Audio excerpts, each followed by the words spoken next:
Welcome back. आपण शिकतो आहोत 10वीचा SSC बोर्डाचा हिस्ट्री विषयाचा पहिला lesson historiography development in the West. मी सुहास सर तुमच्या सगळ्यांचं स्वागत करतो यूट्यूब चॅनलमध्ये SST in Marathi by Suhas sir. तर याच्यामध्ये तुम्हाला माहिती आहे की आपण हिस्ट्री, पॉलिटिकल सायन्स आणि जॉग्रफी हे विषय आपण साध्या सोप्या मराठी भाषेमध्ये इथं शिकायचा प्रयत्न करतो. ठीक आहे. याच्यामध्ये आपण काही टॉपिक्स याच्या आधी आपण कव्हर केलेले आहेत. याच्यामध्ये या व्हिडिओमध्ये आपण कव्हर करणार आहोत the great one and only Karl Marx. ठीक आहे. तर मी आता तुम्हाला इथं समोर दिसतंय. मी तुमच्या हातामध्ये टेक्स्टबुक असलं पाहिजे आणि एक पेन्सिल किंवा कुठल्या तरी एका रंगाचं पेन असलं पाहिजे. मी आहे पेज नंबर 6 वर, क्वेश्चन नंबर 5 मधला क्वेश्चन नंबर 6. आता इथं बघा काय झालेलं आहे. माझ्याकडे जे माझ्या हातामध्ये जे बुक आहे, माझ्या हातामध्ये जे टेक्स्टबुक आहे हे ह्या टेक्स्टबुकमध्ये इथं दिलेलं आहे क्वेश्चन नंबर 5 मधला 1 आणि तुम्हाला स्क्रीनवर दिसत असेल क्वेश्चन नंबर 6 मधला 1. ठीक आहे. छोटीशी गोष्ट आहे, याच्यामध्ये काही कन्फ्यूज व्हायचं कारण नाही आहे. प्रश्न आहे explain Karl Marx class theory. म्हणजे एक्सप्लेन करायचं आहे तुम्हाला, त्याचे ते एक्सप्लेन करायचं आहे, स्पष्ट करायचं आहे. काय करायचं आहे? कार्ल मार्क्स नावाचा एक माणूस होता. त्यानं जी थिअरी मांडली त्याबद्दल आपण विचार करणार आहोत. आणि त्या थिअरीचं नाव आहे क्लास थिअरी. क्लास म्हणजे काय? आता तुम्ही कोणत्या क्लासमध्ये आहात? आता 10th क्लासमध्ये आहात, बरोबर आहे का? क्लासला मराठीमध्ये काय शब्द आहे रे? वर्ग, बरोबर आहे का? तुम्ही 10वीच्या वर्गात आहात, तुम्ही 10वीच्या क्लासमध्ये आहात. मग हा जो क्लास आहे का नाही, हा फक्त स्कूलमध्येच असतो का? हा क्लास समाजामध्ये असतो का रे? असतो, डेफिनेटली असतो. थिअरी म्हणजे सिद्धांत, क्लास थिअरी म्हणजे वर्गांचा सिद्धांत. ठीक आहे. कसं सांगतो? समाजामध्ये कोणते कोणते क्लास असतात सांगा मला. तुम्ही कधी तुमच्या कानावर हे शब्द पडले असतील की तो खूप हाय क्लासचा आहे बरं का, किंवा तो अप्पर क्लासचा आहे, तो मिडल क्लासचा आहे, तो अप्पर मिडल क्लासचा आहे, लोअर मिडल क्लासचा आहे, तो लोअर क्लासचा आहे. कास्ट नाही म्हणते मी इथं, क्लास असं म्हणतोय, बरोबर आहे का? मिडल क्लास, अप्पर क्लास, किंवा खूप जास्त श्रीमंत असतात त्यांना म्हणतात एलाइट क्लास, बरोबर आहे का? ह्या क्लासची जी थिअरी मांडली कार्ल मार्क्स यांनी, ती थिअरी मांडली, ह्याच्याबद्दल आपण जाणून घेणार आहोत. One of the most important questions पैकी हा एक आहे. याच्यावर बोर्डाच्या पेपरमध्ये याच्यावर क्वेश्चन याचे खूप जास्त चान्सेस आहेत. कार्ल मार्क्स हा या जगामध्ये जबरदस्त धुमाकूळ घातलेला माणूस आहे. खूप मोठ्या प्रमाणावर जग यांनी प्रभावित केलेलं आहे. 1-2 फक्त यांचे किस्से मी सुरुवातीला सांगतो आणि त्याच्यानंतर आपण मूळ मुद्द्याकडे वळूयात. कार्ल मार्क्सनी एक सगळ्यात महत्त्वाचं त्यांचं कॉन्ट्रीब्युशन असं आहे की त्यांनी असं म्हटलेलं आहे की धर्म म्हणजे ह्या जगातला सगळ्यात मोठा नशा जो असतो ना, कुठला नशा असतो? दारूचा नशा असतो, गांजाचा नशा, सिगरेटचा नशा, ड्रग्सचा नशा, बरोबर आहे ना? हे असे नशे असतात का नाही ह्या जगामध्ये? तर कार्ल मार्क्सचं असं म्हणणं होतं की आणि बघा आता तुम्ही विचार करा तुम्हाला हे पटतंय का नाही. ते म्हणतायत की ह्या जगातला सगळ्यात मोठा जो नशा आहे तो धर्माचा नशा आहे. धर्माचा नशा हा या जगातला सगळ्यात मोठा नशा आहे. आणि थोडं आपण लॉजिक लावलं तर आपण ह्या गोष्टीला अग्री सुद्धा करू. चला एक साधं एक्झाम्पल मी तुम्हाला देतो. तुम्ही डेटा काढा. दारू पिऊन किती जण मेले, ड्रग्स घेऊन किती जण मेले आणि धर्माच्या नावाखाली किती जण मेले. आजपर्यंत ह्या जगामध्ये प्राचीन काळापासून जी सगळ्यात जास्त युद्ध झाली ती कुणाच्या नावानं झाली? कोणत्या कारणामुळे झाली? धर्माच्या कारणामुळे झाली. सगळ्यात जास्त मारकाट कुणाच्या गळे कापले जातात, कुणाच्या कशामुळे कापले जातात? धर्माच्या नावाखाली कापले जातात. त्यामुळं कार्ल मार्क्स साहेब जे म्हणतात ते तंतोतंत खरं आहे, किमान मला तरी असं वाटतं. तुमचं मत तुम्ही कमेंट्समध्ये मला कळवा. त्याच्यानंतर त्यांचं एक खूप मोठा एक सिद्धांत आहे की मी असं नाही म्हणणार की ते 100%च बरोबर आहे, पण बघूयात, आपण चर्चा करूयात, डिस्कस करूयात. ते म्हणतात की या जगातली सगळ्यात जी मूळ समस्या आहे ती समस्या आहे पैसा. म्हणजे काही लोकांकडे प्रचंड मोठा पैसा आहे आणि काही लोकांकडे पैसाच नाहीये. काही लोकांचं तुम्ही बघा ना, ब्रेड अँड बटरसाठी अख्खं आयुष्य निघून जातं पैसा कमवण्यासाठी. मग माणसाला स्वतःच्या आवडीनिवडी सुद्धा बाजूला ठेवावे लागतात. एखादा खूप चांगला पेंटर असतो, एखादा खूप चांगला लेखक असतो, पण त्याला पोट भरायसाठी, त्याला ब्रेड अँड बटरसाठी इंजिनियर व्हावं लागतं, डॉक्टर व्हावं लागतं, बिझनेस करावा लागतो. म्हणजे काय झालं, हे पैशाच्या मागं धावणं झालं. हां, बरोबर. सगळं जग आत्ता कशाच्या मागं धावतंय? पैशाच्या मागं. हे या जगातल्या सगळ्या समस्यांचं मूळ आहे असं कार्ल मार्क्सचं म्हणणं आहे. आणि त्यांनी असं सांगितलं की हे जे जग आहे ना, हे जग 2 हिस्स्यांमध्ये डिवाइड झालं. एक आहे ते म्हणजे हॅव्स आणि दुसरं आहे हॅव नॉट्स. बघा बरं का, खूप सोपी गोष्ट आहे, खूप समजायला खूप सोपं आहे. हॅव्स म्हणजे काय? हॅव म्हणजे काय? असणे. ज्यांच्याकडे सगळं काही आहे ते आहे हॅव्स, आणि ज्यांच्याकडे काहीच नाहीये ते आहे हॅव नॉट्स. बरोबर आहे का? त्याला आपण मराठीमध्ये हिंदीमध्ये त्याला कसं एक्सप्लेन करणार? तुम्ही हॅव्स म्हणजे वंचक आणि हॅव नॉट्स म्हणजे वंचित. आता वंचित हा शब्द तुम्ही ऐकलाय का? वंचित म्हणजे ज्यांच्याकडे काहीच नाहीये. महाराष्ट्रामध्ये बघा पक्ष आहे वंचित बहुजन आघाडी. बरोबर आहे का? की वंचितांचा इतिहास. वंचित म्हणजे त्यांना वंचित ठेवलं गेलं, त्यांना शिक्षणापासून वंचित ठेवलं गेलं, त्यांना नोकऱ्यांपासून, कामधंद्यांपासून वंचित ठेवलं गेलं, त्यांना समान न्याय नाही मिळाला. तर ते हॅव नॉट्स. आणि हॅव्स म्हणजे काय? ज्यांच्याकडे सगळं आहे. अशा दोन हे या जगाचे हिस्से त्यांनी डिवाइड केले. आणि त्याच्यानंतरचा अजून एक त्यांचं असं म्हणणं होतं की आता ह्याच्यावर काही जण ॲग्री करतील, काही जण नाही करतील. तुम्हाला कसं वाटतं तुम्ही कमेंट्समध्ये नक्की कळवा. त्यांनी असं सांगितलं की जे वंचित आहेत, की ज्यांच्याकडे काही नाहीये, तर त्यांनी काय केलं पाहिजे? त्यांनी जे वंचक आहेत, ज्यांच्याकडे सगळं आहे, त्यांच्या विरुद्ध हिंसक क्रांती केली पाहिजे. म्हणजे जगातल्या सगळ्या गरिबांनी एकत्र आलं पाहिजे आणि जे कोण श्रीमंत आहेत त्यांच्या विरुद्ध हिंसक क्रांती, त्यांना मारलं पाहिजे, त्यांच्याकडनं ते ओरबाडून घेतलं पाहिजे, असं एक त्यांचं म्हणणं होतं. की याच्यामध्ये काय होईल, असं जर झालं तर या समाजामध्ये म्हणजे जर असं जर झालं आणि जे हॅव नॉट्स आहेत त्यांच्याकडे जर गोष्टी आल्या तर या म्हणजे समाजवादाचा त्याच्यानंतर जन्म होईल. आणि बेसिकली एकदा समाजवाद समाजामध्ये रुळला की नंतर हा जो समाज आहे हा साम्यवादाकडे झुकला जाईल, असं त्यांचं एक म्हणणं होतं. ठीक आहे, तुम्हाला यातलं सगळंच अगदी व्यवस्थित नाही जरी कळलं तरी हरकत नाही. तुम्ही मोठे झालात, अजून काही वर्षांनी तुम्ही हा व्हिडिओ बघितला तर तुम्हाला यातल्या काही गोष्टी कळतील. आता आपण बघूयात की कार्ल मार्क्सनी क्लास थिअरी काय केली. मला फक्त तुम्हाला एवढं या गोष्टीची जाणीव करून द्यायची मुलांनो मुलींनो, की ही माणसं अतिशय प्रचंड बुद्धिमान माणसं होती आणि या माणसांनी जग बदललं. आज हे मेल्यानंतर 100, 150, 200, 400, 500 वर्षांनंतर आपल्याला त्यांच्याविषयी अभ्यास करावा लागतो. ह्याचा अर्थ ह्या माणसांनी काहीतरी खूप मोठं काम करून हे माणसं गेलेली आहेत. ठीक आहे, चला बघूयात आता आपण क्लास थिअरी.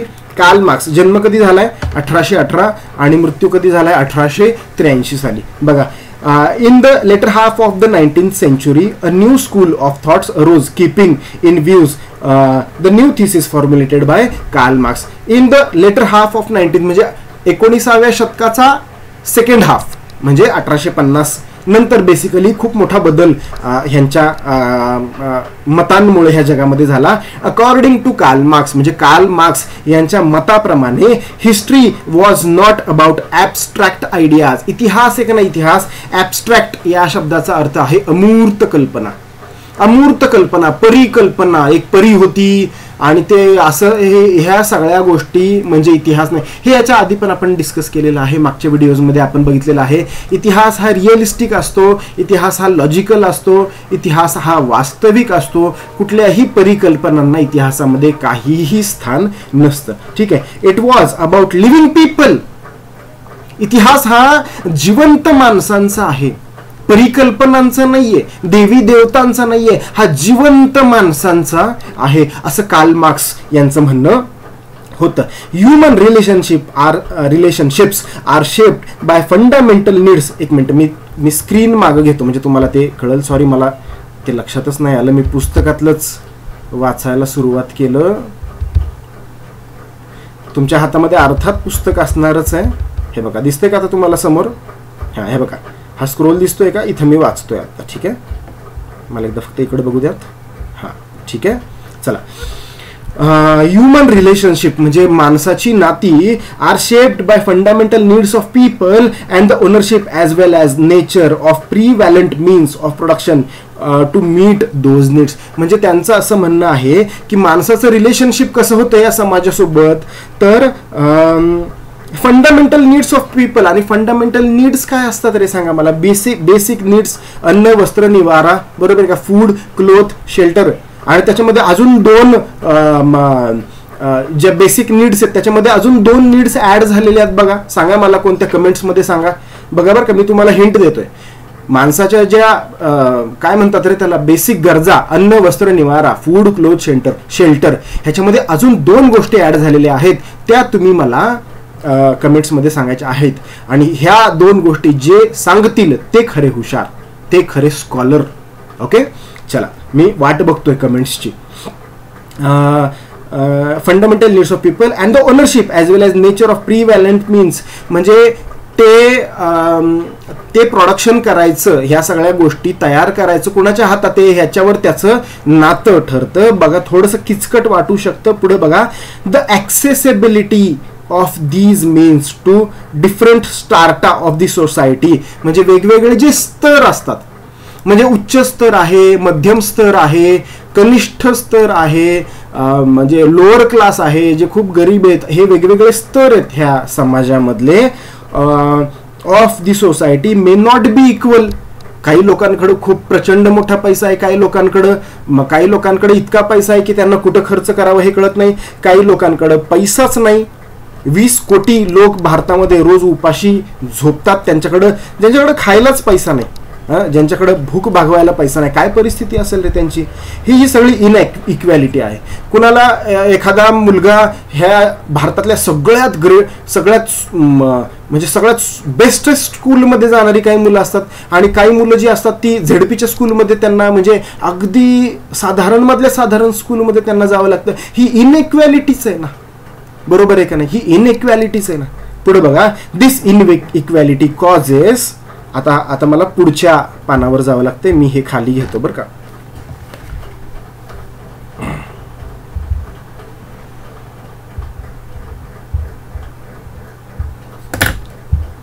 आता मला उचलून जरा बाजूला ठेवावं लागेल.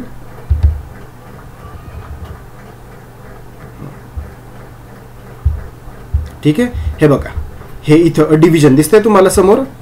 हे मी इथं उघडतो. दिस इनइक्वॅलिटी असमानता. एखाद्याकडे खूप पैसा आहे, एखाद्याकडे पैसा नाही, ही असमानता आहे. समान आहे का ही कंडिशन नाही. दिस इनइक्वॅलिटी कॉजेस म्हणजे ही जी असमानता आहे ही कशाला कारण बनती? A division of the society into classes. बरोबर आहे का? ही असमानता. मग ज्यांच्याकडे खूप जास्त पैसा आहे त्यांचा क्लास कोणता झाला? त्यांचा क्लास झाला हाय क्लास. ज्यांच्याकडे मीडियम पैसा आहे, आपलं कसं बसं घर चालतं, कसं बसं आयुष्य जगतात, ते झाला मिडल क्लास आणि लोअर क्लास. बरोबर आहे का? मग क्लासचा उगम कुठून झाला? तिथून झाला. बरोबर आहे का? हे बघा, प्रश्न काय होता? Explain Karl Marx class theory. आलं का लक्षात? क्लास थिअरी काय म्हणती? तर क्लासचा उगम कुठून झाला हे आपल्याला त्या ठिकाणी तिथं सांगावं लागेल. पुढे बघा, लीडिंग द क्लास स्ट्रगल करावा लागतो, संघर्ष करावा लागतो. ज्यांच्याकडे पैसा नाही त्यांना पैसा कमवायसाठी संघर्ष करावा लागतो. ज्यांच्याकडे प्रचंड पैसा आहे त्यांना संघर्ष नाही करावा लागत. बरोबर आहे का? जे खूप मोठ्या स्कूलमध्ये जातात, जे खूप नामी गिरामी स्कूलमध्ये जातात त्यांना शिक्षणासाठी संघर्ष नाही करावा लागत. आणि आपण असं काय, जे खूप श्रीमंतांचे असतात त्यांना गाड्या असतात स्कूलमध्ये सोडायला, कारमधनं ते उचलतात. आणि असे काही खेड्यापाड्यांमध्ये असे काही स्कूल आहेत की ज्या मुलांना बिचाऱ्यांना नदी ओलांडून स्कूलला जावं लागतं, दोरीच्या ब्रिजवरून स्कूलला जावं लागतं. स्ट्रगल आहे ना, संघर्ष आहे का नाही? हा क्लास स्ट्रगल त्याच्यामुळे होतो. अकॉर्डिंग टू मार्क्स म्हणजे त्यांच्या मते मुलांनो ही अतिशय गंभीर बाब आहे. हे बघा, हे आपल्याला शिकायसाठी आहे. 10वीतल्या मुलांना हे शिकायला का दिलेलं आहे? कारण की तुम्ही काय आता लहान राहिलेले नाही, तुम्हाला हे सगळं कळतंय. तुम्हाला या समाजातले प्रॉब्लेम्स, या समाजातल्या समस्या तुम्हाला कळायला पाहिजेत. पुढे बघा, अकॉर्डिंग टू मार्क्सच्या मते, त्यांच्या मते human history is the history of class struggle. म्हणजे ही जी हिस्ट्री आहे का नाही, आपला जो इतिहास आहे हा ह्या क्लासचा, ह्या वर्गांचा स्ट्रगल, संघर्ष हाच इतिहास आहे. याच्या पलीकडे काही इतिहास नाहीये. as the class that owns the means of production economically exploits the rest of the classes. खूप महत्वाची गोष्ट सांगितलेली. ज्यांच्याकडे प्रचंड मोठा पैसा आहे ते दुसऱ्यांना काय करतात, राबवून घेतात. तुम्ही कधी पण विचार करा, तुमच्या समोर तुमचे किंवा तुमचे आई वडील सुद्धा या गोष्टीचं उदाहरण असतील की समजा ते ज्या कंपनीमध्ये काम करत असतील त्या कंपनीमध्ये इतकं राबवून घेतात, इतकं राबवून घेतात. समजा 25,000 रुपये पगार मिळत असेल, 50,000 रुपयाचं राबवून घेतात. किंवा एखादा साधा गरीब एखादा गवंडी तुम्ही घ्या किंवा एखादा बिगारी कामगार करणारा घ्या, त्याला 300 रुपये 350 रुपये हजेरी असती, त्याच्याकडनं इतकं जास्त काम करून घेतात. म्हणजे ज्यांच्याकडे पैसा आहे ते गरिबांचं शोषण करतात. एक्सप्लॉइट करणं म्हणजे शोषण करणं. हे बेसिकली त्या कार्ल मार्क्सचं तत्वज्ञान किंवा त्याचं ते मत आहे आणि हे बहुतांशी खरं आहे. ज्यांच्याकडे पैसा आहे ते ज्यांच्याकडे पैसा नाहीये किंवा जे कामाला आहे त्यांचे खूप जास्त पिळवणूक करून घेतात आणि हे सत्यच आहे. त्याच्यानंतर पुढे बघा, the rest of the classes. Das capital त्यांनी एक ग्रंथ लिहिला, दास कॅपिटल, ट्रिटीज म्हणजे ग्रंथ, हा त्यांनी लिहिला. Written by him, is the most referred book all over the world. त्यांनी जे पुस्तक लिहिलं ते पुस्तक ह्या जगातलं सगळ्यात जास्त रेफर केलं गेलेलं, अभ्यास केला गेलेला असं ते पुस्तक आहे. मला कधीतरी ते पुस्तक मी आयुष्यात एकदा तरी नक्की वाचेन, इतका हा मोठा सिद्धांत आहे. आणि ही जी माणसं आहेत ही अतिशय बुद्धिमान आणि या जगावर खूप मोठा इम्पॅक्ट केलेली ही माणसं आहेत. आय होप तुम्हाला हा मुद्दा कळला असेल तर तुम्हाला मला कमेंटमध्ये सांगायचं आहे, माझ्या टीचिंगबद्दल सांगायचं आहे, माझ्या टीचिंग स्टाईलबद्दल सांगायचं आहे. तुम्हाला हे कळतंय का मुलांनो? माझा फक्त हा प्रयत्न आहे की इतिहास, भूगोल, नागरिकशास्त्र, समाजशास्त्र, बेसिकली सिव्हिक्स, पॉलिटिकल सायन्स, हे माझा असं विश्वास आहे, माझं असं मत आहे की हे सगळे विषय आपल्या साध्या सोप्या मराठी भाषेमध्ये जर आपण शिकलो तर ते आपल्या मनात उतरतील. आपल्याला फक्त 2-5 मार्कासाठी, 40-50 मार्क, 80 मार्काच्या पेपरसाठी हे सगळं करायचं नाहीये. हे आपल्याला आपल्या मनामध्ये उतरवायचं आहे. ठीक आहे, काय वाटतं तुम्हाला कमेंट्समध्ये नक्की कळवा. चला आत्तापुरतं इथंच. पुढच्या लेक्चरमध्ये, पुढच्या व्हिडिओमध्ये आपण शिकणार आहोत ॲनल्स स्कूल. ठीक आहे, चलो बाय.